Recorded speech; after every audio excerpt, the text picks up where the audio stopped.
On June 6, 1816, snow fell in Bangor, Maine for over an hour and a half. Ice formed on standing water to the thickness of a $50. The entire summer brought killing frosts in June, July, and August across New England, destroying crops and forcing the largest peacetime migration in early American history. The Erie Canal exists because of this volcanic winter. I'm Nick Igahart, and I'm your host for this episode of The Weather Vault. On April 10, 1815, Mount Tambora in present-day Indonesia erupted. The explosion ejected 36 cubic miles of rock and ash into the atmosphere, injecting sulfur dioxide directly into the stratosphere.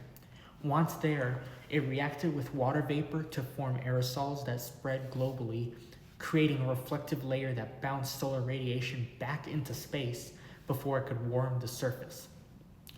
The cooling would destabilize the North Atlantic jet stream. During normal summers, the jet stream confines Arctic air to high latitudes.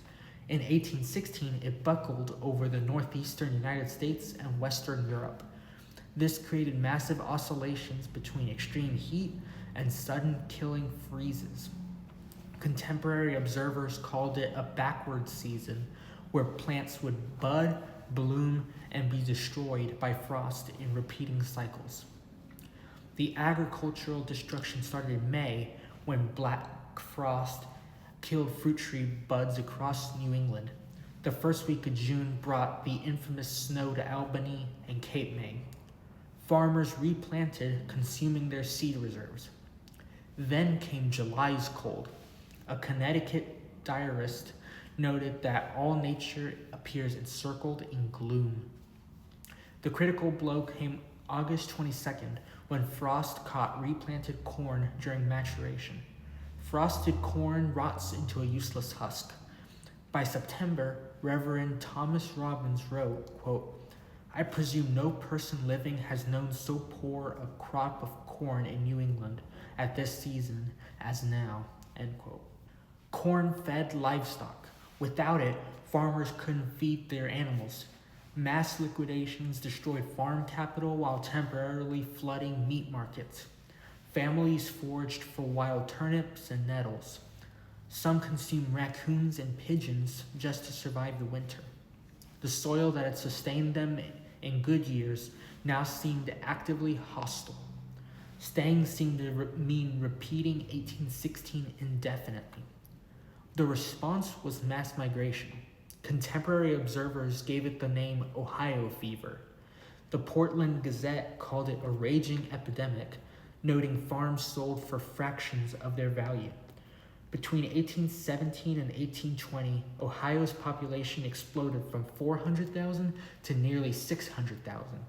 Connecticut and Massachusetts barely grew at all. Entire New England communities emptied as desperate families fled west. This mass exodus created a political crisis. These migrants were settling hundreds of miles from eastern markets with no affordable way to trade. Moving goods from Buffalo to New York City by wagon cost $100 per ton and took 3 weeks. Wheat worth over $1 in Philadelphia might fetch 20 cents in Cincinnati. Western farmers couldn't access eastern markets, so they began trading down the Mississippi River to New Orleans instead. New York politicians watched their population drain away to a western territory that was economically orienting towards the South rather than the Atlantic states. DeWitt Clinton solved the threat. In early 1817, he presented his case to the New York legislature.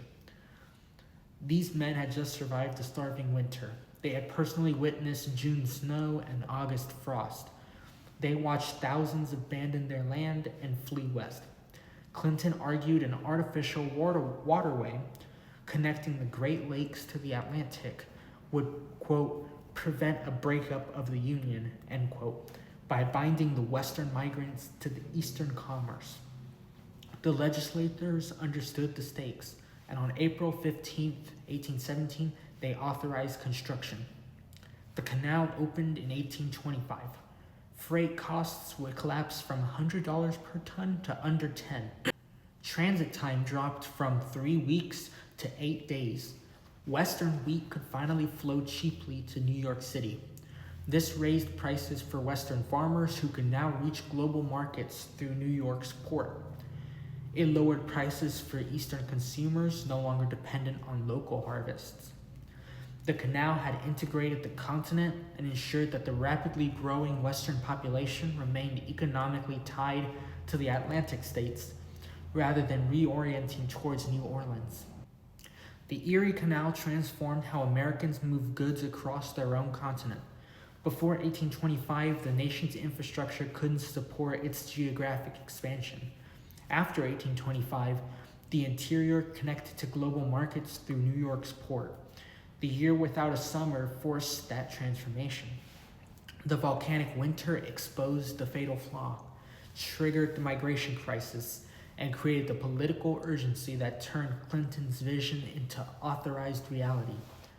A volcano in Indonesia built the artificial river that bound America together. As always, don't forget to like, subscribe, and hit the notification bell to always be informed of my latest videos.